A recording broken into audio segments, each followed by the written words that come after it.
ಜೈ Hind SSC tigers.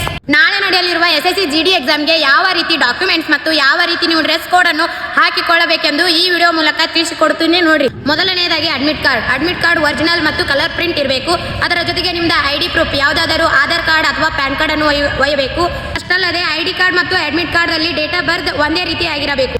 ಇದರ ಜೊತೆಗೆ 2 passport size photo ಅನ್ನು ಒಯ್ಯಬೇಕು. ಇನ್ನು ಡ್ರೆಸ್ ಕೋಡ್ ಬಂದ್ಬಿಟ್ಟ ಬಾಯ್ಸ್ಗೆ ನಾರ್ಮಲ್ ಪ್ಯಾಂಟ್ ಇರಬೇಕು, ಅದರ ಜೊತೆಗೆ ಹಾಫ್ ಶರ್ಟ್ ಇರಬೇಕು.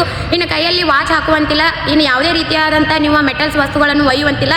ಇನ್ನು ಕಾಲಲ್ಲಿ ಶೂಗಳನ್ನು ಹಾಕುವಂತಿಲ್ಲ. ಕೇವಲ ಏನಪ್ಪಾ ಅಂತಂದ್ರೆ ನಾರ್ಮಲ್ ಸ್ಲಿಪ್ಪರ್ ಅನ್ನ ಹಾಕಿಕೊಂಡು ಎಕ್ಸಾಮ್ ಬರೆಯಕ ಹೋಗ್ಬೇಕು. ಇನ್ನು ಗರ್ಲ್ಸ್ಗೆ ಹೇಳುವುದಾದರೆ ಫ್ಯಾಷನ್ ಡ್ರೆಸ್ ಹಾಕುವಂತಿಲ್ಲ, ನಾರ್ಮಲ್ ಡ್ರೆಸ್ ಹಾಕಿಕೊಂಡು ಎಕ್ಸಾಮ್ ಅನ್ನ ಬರಿಬೇಕು. ಇದರ ಜೊತೆಗೆ ಯಾವುದೇ ರೀತಿಯಾದಂತಹ ಆಭರಣಗಳನ್ನು ಧರಿಸುವಂತಿಲ್ಲ.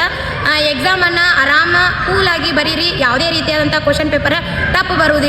ಈಜಿ ನಿಮ್ಮ ಮೈಂಡ್ ದಾಗ ಏನಿರ್ತೈತಿ ಅದನ್ನೇ ಬರೀರಿ. ನಿಮ್ಮ ಎಕ್ಸಾಮ್ ವೇಳೆಗಿಂತ 1 ಅವರ್ ಮುಂಚಿತವಾಗಿ ಪರೀಕ್ಷಾ ಕೇಂದ್ರಕ್ಕೆ ಭೇಟಿ ನೀಡಿ. ಇನ್ನಷ್ಟು ಇಂತಹ ಮಾಹಿತಿಗಾಗಿ ನಮ್ಮ ಪೇಜ್ ಅನ್ನು ಫಾಲೋ ಮಾಡಿ. ಧನ್ಯವಾದಗಳು.